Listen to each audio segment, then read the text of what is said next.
একটি দুর্ঘটনা সারা জীবনের কান্না, এটি খুব পুরনো একটি প্রবাদ। তবে আজকে উত্তরায় যা হলো তা শুধু পুরো জীবন না, কতগুলো পরিবারের দীর্ঘ সময়ের একটা কান্নায় পরিণত হলো।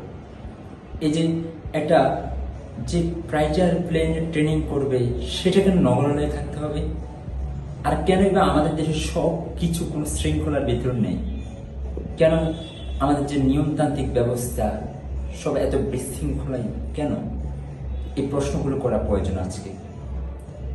সে 60 দশকের যে বিমানগুলো রয়েছে সেগুলো দিয়ে এখন আমাদের বিমান বাহিনীরা কাজ করছে, তারা তাদের ট্রেনিং চালিয়ে নিচ্ছে, অথচ কোটি কোটি টাকা আমাদের দেশে আজকে দুর্নীতি হয়ে আসছে। বিগত যারা সরকারের ছিল এই দেশ থেকে কোটি কোটি টাকা পাচার করছিল, অথচ এদেশের যে ডিফেন্স রয়েছে, যে 3টা বাহিনী রয়েছে প্রধান বাহিনী, তাদের পিছনে কোনো লগ্নি নেই, যেটা আছে তার ন্যূনতম।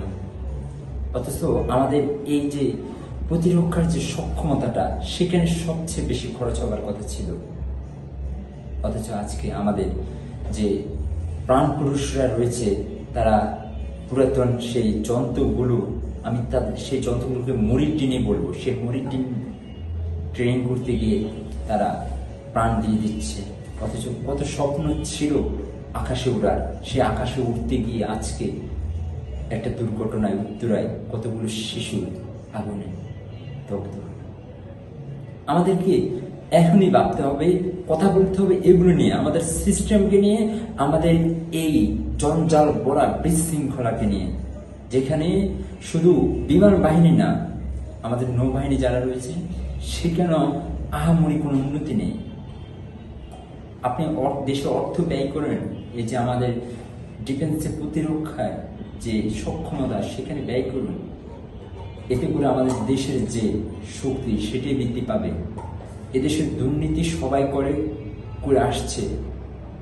হয় আপনি দুর্নীতিকে যদি থামাতে চান পুরোপুরি থামাতে পারবেন না, কিন্তু যতটুকু কাজ করা প্রয়োজন সেই ন্যূনতম কাজটুকু করুন, আর যেন কাউকে এইভাবে প্রাণ না দিতে হয়। যারা এই দুর্ঘটনায় আহত হয়েছেন কিংবা প্রাণ হারিয়েছেন সবাইকে আল্লাহ শোক সইবার তৌফিক দান করুন, এই প্রার্থনা করছি। সবাই উত্তরায় যারা আগুনে দগ্ধ হয়েছেন সবার জন্য রক্ত নিয়ে সাহায্য করুন, যে যেভাবে পারেন প্রার্থনা করুন, আর যেন এই দৃশ্য আমাদেরকে কখনো না দেখতে